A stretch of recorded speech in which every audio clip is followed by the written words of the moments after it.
Welcome to The Adventures 3. If you are new here, we're a family of 3 traveling the world, sometimes by RV and most recently by tent. This is Kate, Chase, and me, JC. This week we sit down and dive into the good and bad from our trip on the Pacific Coast Highway.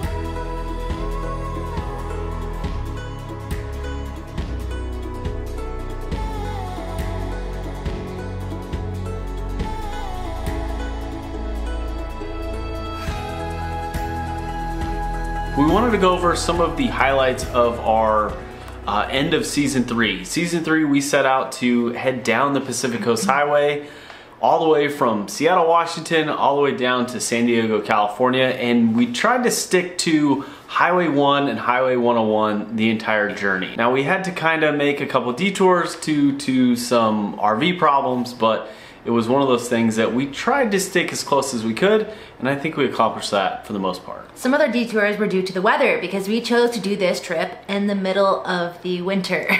Yes, so we initially started this journey, we thought we were gonna start at the end of like November, and we were gonna try and get through it by the end of like the middle end of January, and unfortunately we hit some hiccups. As if you have an RV or thinking about getting an RV, I'm sure you've heard that you're gonna have some problems. Incredibly frustrated. I think I solved the problem. Well, we ran into some issues. It was just kind of a mess. Holidays in between, so we just got a lot later start than we planned on. But we finished it. We did it. We did, which was an incredible journey. If you go back and watch, we started in Seattle and headed down Highway 101 and started our journey, and then about halfway through we ended up selling our RV, which was due to some bad luck, I guess, and also due to some of the weather that we decided to travel in, which if I was going to advise anyone coming down the Pacific Coast Highway, in an RV specifically. In an RV, you might want to choose a different month than January. Yes. Anyway, so we started our journey on January 6th, 2024, and we were going to kick off the year with just a full head of steam. And we were again hit with some unfortunate weather, as you can imagine, coming down through the Northwest. We had to skip some parts in Washington, which was a bit disappointing. The typical route starts up in Olympic National Park, and unfortunately we had to skip that section. Yeah, there was like chains required, lots of snow. We just didn't think that it was the best option with the RV. As we started in Seattle, we cut across just below Olympic National Park and headed down 101, which was pretty exciting. Washington to me was pretty spectacular. I'd never really ventured out into Washington too much. And fortunately enough, we got to spend quite a bit of time there. We did some harvest hosts, we did some boondocking, and we did some along the side of the road camping, which was unique. Which is very unique. I think it's like we discovered a lot of different types of camping, and I think we discovered like what we do best and like what we get excited about when we're looking for things like places to stay, because this was kind of all a new journey to us because we weren't sure exactly where to go, what to do. So I think that we kind of figured out what we like. Yeah, Kaylin at one point said that we're no longer chasing destinations, we're chasing good weather. Which after spending, about, I don't know, it was probably 21 days in the rain, it just got very, very old, and our RV at the time was not the most weather-tight rig on the road, which caused some other problems as we entered into California. But I thought Washington was pretty cool. The beaches were unique and not as cliffy as I thought they would be. As we kind of tailed into Oregon, the cliffs started to kind of erupt, and the whole world changed, which was pretty unique. Would I ever go back to Washington? Maybe on a drought year, something with no weather. I realized on this trip I really like putting the RV back together, heading to the next destination when the sun's out. Absolutely. And we did not see much sun in Washington as a whole, and we were there for a long time. So I agree. Washington was a really cool area, but the farther down we got along the Pacific Coast Highway, I think the weather got a lot better and we started to have a lot better times. Now, would our experience be different if we did this in the middle of July? Absolutely. Would we have been driving through the snow at one point in time? Probably not. Would we be facing hurricane force winds where we had to find a place to stay for 2 days because it was completely unsafe to drive the RV? It proceeded to blow like 40, 50 miles an hour at times last night. Absolutely. But at the same time, we started looking at prices in Washington along the Pacific Coast Highway and realized that if you didn't have a 6, 7, 8, 9 month reservation, you weren't going to get a spot. And the spots that were available were in the range of anywhere from $200 to $600 a night just to park your home. And that's something that just didn't fit our budget. And so doing it in the winter it made sense for us. And I think that we learned a lot along the way. And I think that that's something like we always have that with us because we'll never so get it back. There were certain things that had happened that were just, at one point in time, like our water pump broke and we didn't have water for the entire state of Washington, which was frustrating because we couldn't get parts. There were parts of Washington that just did not have the stores. And the stores that usually carry those parts weren't open because there were not a whole lot of rigs driving down the road in the middle of January. But I think as we made it into Oregon, I think that was a huge relief. We got to do some more activities and we were also a little bit more prepared for the rain. We kind of dialed in the jackets and the boots and dove in. And as soon as we passed or crossed over one of the famous bridges there and made our way to, what was it, Ana Torres Bridge? Anacortes? Astoria Bridge into like where the Goonies was filmed. We kind of just sucked it up and just were like, it's just gonna rain on us. It's just the way it goes. Well, there she is, right there. Pretty cool. What do you think? Just gotta do what you gotta do. And I think that we did a really good job at the time just going for it. There was some terrible weather, but we still went and did what we wanted to do. We tried not to let it deter us as much as possible. Yeah, so we got to visit things like the Goonies house, which was really cool. We crossed the bridge when it was like, 35-mile-an-hour winds, and I almost sucked the trailer into the Pacific. And then things like Haystack Rock and Devil's Punch Bowl.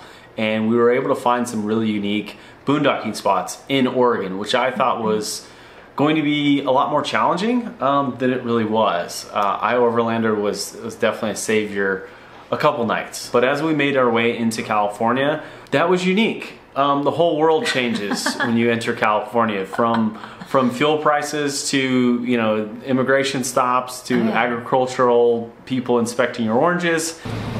What are you looking for? So I'm just looking for a surface pest we call scale. It just sits on the outside. And also, quick question, where's our trailer registered at? In Georgia. But as we made our way into California, we were met with some bad news. We discovered a large hole in our RV in Eureka, California, where we spent some time. And at that very moment, we didn't think our journey was going to continue. When I saw the broken or cut in like wallpaper, I knew that there was an issue. So this is what we've discovered so far. It was to the extent of we even called the insurance and they came out and inspected it and pretty much told us, you bought a bad RV and it's your fault. So yeah, nothing was covered and we kind of had to just stick it out. And then we continued our journey down, through the Redwoods, across the Golden Gate Bridge, and then decided to sell the RV. Kind of spontaneously. We decided to visit some family that live nearby, and on the way to their house, we just posted it for sale, just to see what would happen. Yeah, because we had found an RV that we really, really liked, and we wanted to put a deposit on a brand new RV, which we'll get to more later. And trading in an RV, they're not going to give you a lot of money, especially one with a hole in the rear. And I said, well, let's just be honest. Let's throw it up on Facebook Marketplace in the area that we're going to be in and see if anyone wants it. And sure enough, we were inundated with people from California who needed a safe, dry place to live. And someone showed up willing to make the repairs and gave us cash, which helped motivate us to continue our journey in a tent. Which we regretted instantly. Yeah, so we made our journey back to the Pacific Coast Highway, and we did skip Santa Cruz. That was one of the destinations that we've been to probably 20 times in our life, and had seen it and had done it. And I had plenty of footage from Santa Cruz, so I kind of popped in some footage of Santa Cruz, of that portion of the Pacific Coast Highway. And we headed straight to Monterey. And Monterey, at that particular time of the year, was perfect. It was 68 degrees, sunny, there was no wind, it was absolutely beautiful, and we got kind of the first peak of real sunshine where we contemplated putting the rain jackets and sweatshirts away and just moved on to t-shirts. And that's where we started out our new journey. I don't know if this is a thing, but we started hotel camping. Yes, and we got a little taste of that hotel camping, and we wanted to retire the tent. Yes, so we continued our journey all the way down through Carmel. We unfortunately had to skip Big Sur because of the road conditions. There was a large portion of the Pacific Coast Highway that had been washed out and was unpassable. So we had to skip things like Hearst Castle and even Morro Bay as we kind of looped away around on Highway 101 and then cut back to the Pacific Coast Highway into San Luis Obispo and then on to Pismo Beach. After we left Pismo Beach, we headed down to Santa Barbara. We spent the night, and then we continued our journey into the fabulous world of Malibu Beach, which was really cool, and then cruised through Santa Monica, LA, got to see a 747 about damn near hit us. Oh my gosh. As we cruised underneath LA, or not underneath, but outside of LAX. And then we continued our journey into San Diego, where we ventured and tent camped, which was a unique experience. We had not set up the tent the entire journey down the Pacific Coast Highway. We brought it on accident to include our sleeping bags, air mattress, everything that we could camp with somehow lived in the RV also, as someone might have been predicting our future, where we kind of got to venture out for a couple days in Pacific Beach. So Caitlin, overall, Pacific Coast Highway, do you recommend it for anyone starting out on their RV life journey? Ultimately, I highly recommend the trip itself. It's a gorgeous area. Like, there's nothing like those views. As a beginning RVer, it's not necessarily the first route I would take. Those roads are super windy, little sketchy at times, and you have to like keep on top of the weather at all times, because it's just, you don't know what's gonna happen. So it's like you have to kind of plan day by day, and especially in the better weather, like you're gonna have to have those reservations a lot farther in advance. So if something does happen, like you're gonna have to have a little bit of flexibility in there. So I wouldn't recommend it for the newbie RVer, but I highly recommend it at some point in your journey. See, if you're watching this and you've got a anywhere from a 16 to 21 foot RV, I would disagree with Caitlin and highly recommend it. It's something that the best lesson you'll ever learn is driving down the transition from Eureka, California into Fort Bragg. It's one of the most difficult towing roads I've ever been on. I've towed a lot of trailers, and it was one of those things that was incredibly difficult. You had to go incredibly slow. You had to make sure your equipment was working properly, which we had to repair a couple times to include our trailer brakes. But it's one of those things that for someone new, I would just be aware that if you're going to be pulling anything over 23, 26 feet, I would recommend you put a few miles on the rig in situations that is not going to be so detrimental to your life or your vehicle, because you not only have to worry about the winding roads, but you got to worry about trees and mudslides and waves at one point in time, and the weather and the wind.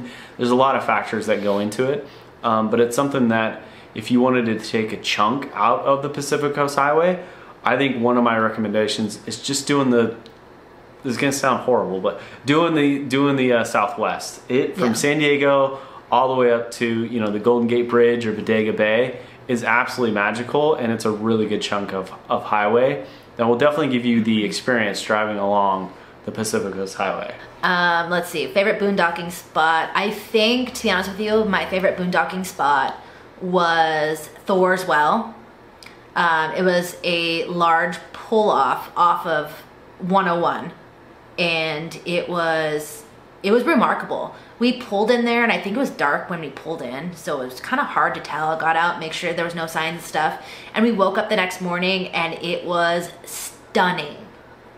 It was absolutely stunning for the first like 2 hours until the rest of the tourists showed up and started yelling at us to move, because we had like taken up like, I don't know, 8 spots, not knowing it. But ultimately it was a really cool boondocker spot. What about you? What was your favorite boondocking spot? I'm gonna go with a very boring one because I really enjoyed Bodega Bay. We pulled into like a horse stall area that was allowed for overnight campers, and the people literally 200 yards down the road were paying like $180 a night without hookups. And it was also the day before the Golden Gate Bridge, which I was pretty pumped up about. How about the favorite RV park?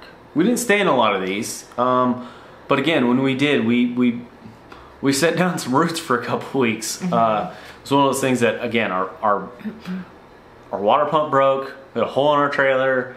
We had some tire issues. We had some hitch issues. We had some lights and brake issues. So we definitely, we needed a couple of spots with full hookups to be able to dump our black tank and our gray tank and really kind of reset. Yeah, I think my favorite RV park was the one near Bandon. I think that it was an actual...